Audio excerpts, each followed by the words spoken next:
Bonjour à tous et bienvenue sur ma chaîne qui, je l'espère, sera suffisamment alimentée.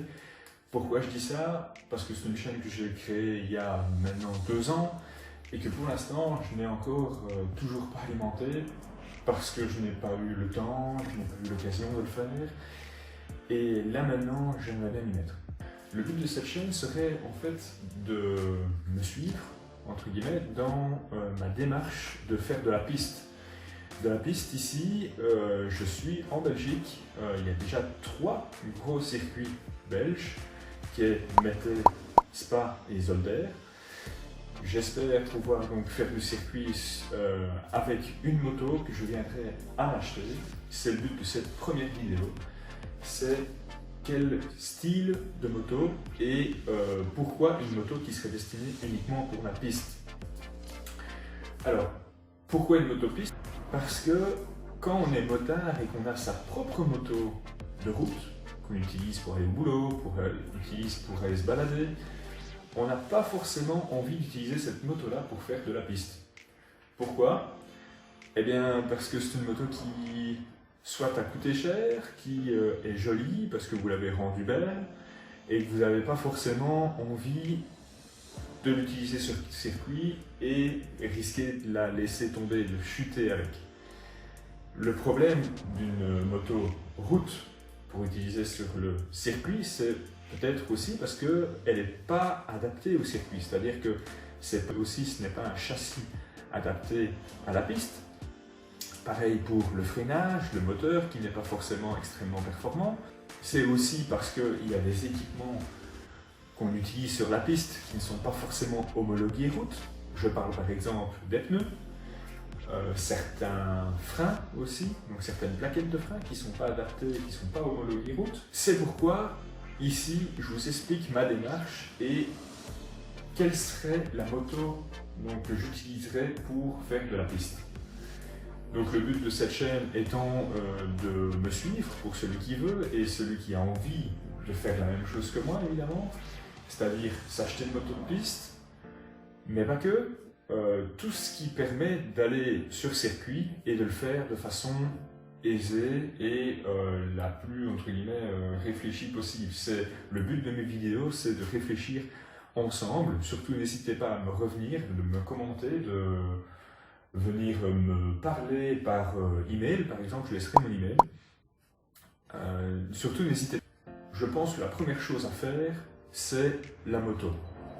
Donc cette moto, quel pourrait être le budget de cette moto?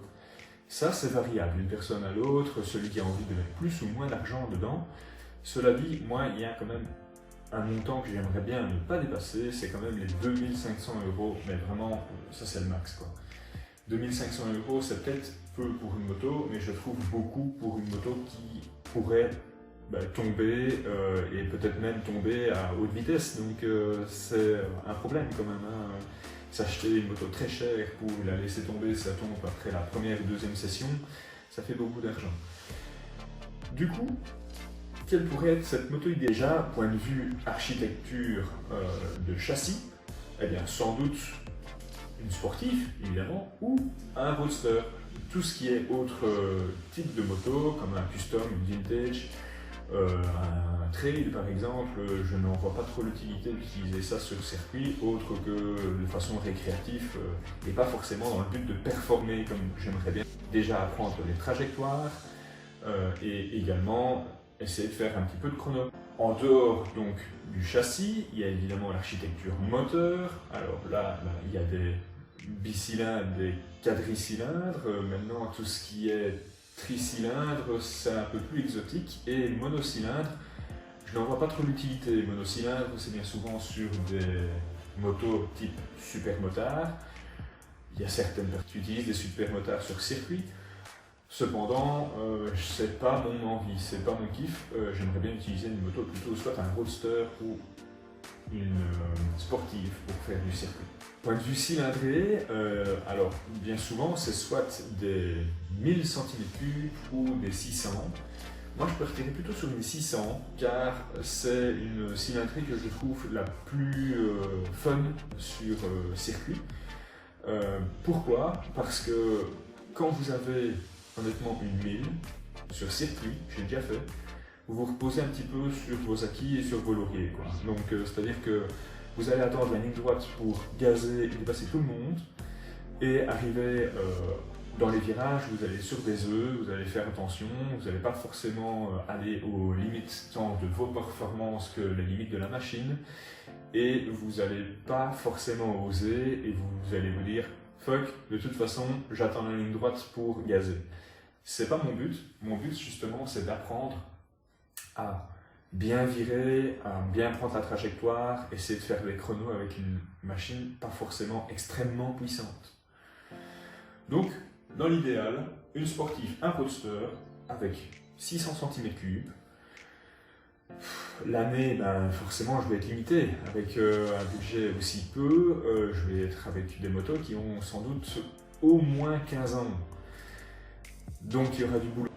Il y aura sans doute des choses à modifier, comme les freins, comme forcément un entretien, donc des choses à réadapter pour que ce soit une bonne moto pour piste. En dehors de ça, il y a d'autres choses aussi qui peuvent être bien de choisir, c'est-à-dire soit injection ou carbu. Alors, le problème de l'injection, c'est que c'est des motos qui coûtent aux environs de 2500 € et voire même plus. Donc peut-être que je vais me diriger vers une carbu. Sauf que carbu, forcément, ça apporte des problèmes supplémentaires à la moto. Donc on verra bien. Je ne sais pas encore vers quoi je vais me diriger, mais j'aimerais bien une injection, évidemment. Alors maintenant que j'ai posé les bases, donc point de vue de la moto, sur le marché de l'occasion, par exemple, vous avez des motos qui sont prêtes à être immatriculées. Vous avez encore des motos qui sont accidentées légèrement, voire même un peu plus, ou alors des motos qui ont des problèmes, comme des problèmes châssis, des problèmes moteurs, ou encore d'autres motos qui ont des problèmes de papier également. Alors, vers quoi je vais me diriger? Honnêtement, je vais me diriger, moi, sur une moto qui est soit prête à immatriculer ou avec un léger accident, genre une chute à faible vitesse, une moto qui, par exemple, a glissé sur une ligne blanche et qui est un peu éraflée, donc rien de grave, peut-être un sélecteur cassé. Voilà, c'est vers ça que je vais me diriger, je pense, parce que ce sont des motos qui, du coup, perdent facilement 400-500 € de valeur et qui sont parfaitement en ordre, si je puis dire, pour rouler sur piste, en dehors des modifications que je vais faire et que vous pourrez suivre.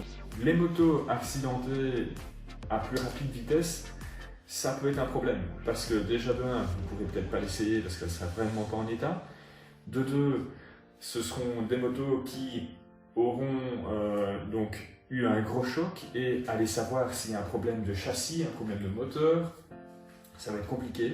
Les autres motos, donc avec des problèmes moteurs, des problèmes châssis, j'ai déjà vu par exemple des Monster avec le châssis qui est dessoudé, ça c'est propre à vous. Si vous vous sentez capable, si vous avez les compétences pour, allez-y, ce sera des motos qui seront moins chères et que vous allez pouvoir réparer à moindre frais, vous allez vous y retrouver. Si par contre vous n'avez aucune compétence là-dedans, un peu comme moi, je vous avoue, moi je n'irai pas. C'est trop dangereux. Vous allez vous retrouver avec une moto qui ne sera peut-être pas réparable, ou alors réparable mais à de trop gros frais. Du coup vous allez perdre, tout bêtement. Une moto avec problème de papier, ça c'est un autre problème. C'est-à-dire que si le monsieur, madame qui la vend sans les papiers, c'est un peu curieux. Pourquoi est-ce qu'il n'a pas fait les démarches pour refaire un duplicata? Ça coûte un peu d'argent, mais c'est pas non plus excessif de faire un duplicata, c'est juste que c'est des démarches auprès soit du constructeur, de la région wallonne, en fonction donc, du problème de papier qu'elle a. Et je trouve ça curieux de ne pas faire ces démarches-là, et je trouve ça curieux aussi de perdre des papiers d'un véhicule.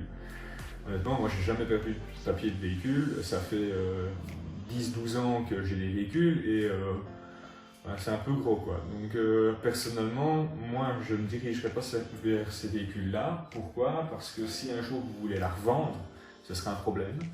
Et si on ne sait jamais, je ne sais pas pourquoi, mais vous avez un quelconque contrôle lorsque vous véhiculez votre moto, même si elle n'est pas immatriculée, pas assurée et que vous la mettez sur une remorque.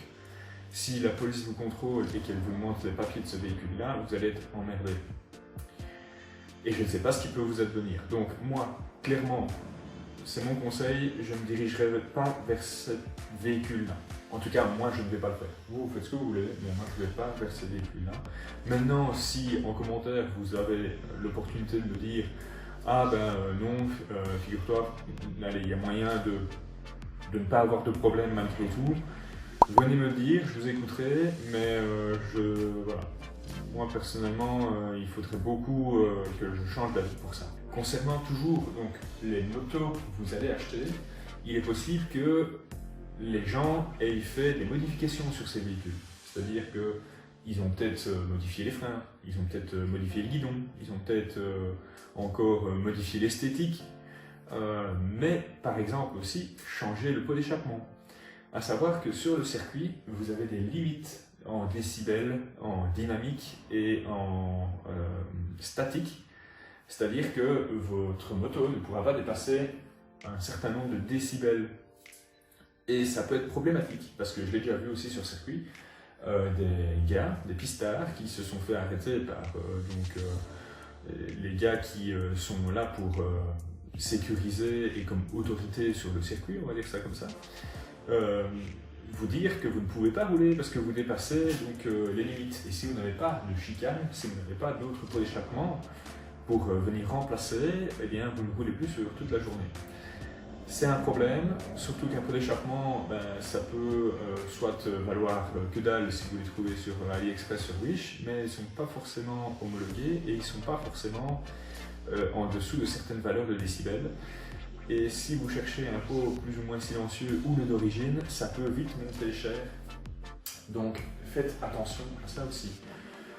Voilà, donc concrètement, qu'est-ce que je vais chercher? Je vais chercher après une moto qui sera soit prête à immatriculer, soit avec un faible accident, à peu près une 600, un roadster ou une sportive. De préférence une sportive, ça évitera d'avoir des frais supplémentaires par la suite, c'est-à-dire un demi-guidon, un guidon Wesley, des commandes reculées, des choses comme ça qui peuvent vite valoir cher et qui vont peut-être revenir au même prix qu'une sportive alors que vous avez acheté une roadster au départ. C'est un peu bête.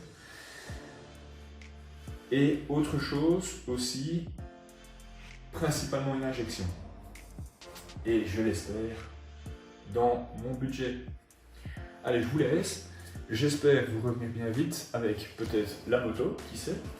Je vais regarder ici sur la période qui est un peu creuse, c'est-à-dire que moi ici on est au mois d'août et la future saison donc, de piste, de track days, c'est à peu près début avril-mai, c'est à partir de cette période-là que ça reprend. Donc j'ai toute cette période-là un peu automnale, hiver, pour essayer d'en trouver une, je l'espère avec un bon tarif. Surtout, n'hésitez pas à venir commenter la vidéo, à venir me parler tant sur la page Facebook que je vais vous mettre en description, ainsi que éventuellement par email que je vais vous mettre également en description. J'attends peut-être vos réflexions ou alors vos petits trucs et astuces qui pourraient peut-être m'aider justement à trouver une moto. On peut très bien parler, avoir des réflexions là-dessus. Si vous aussi, vous êtes dans la même situation que moi, vous désirez débuter la piste, je vous laisse et à bientôt.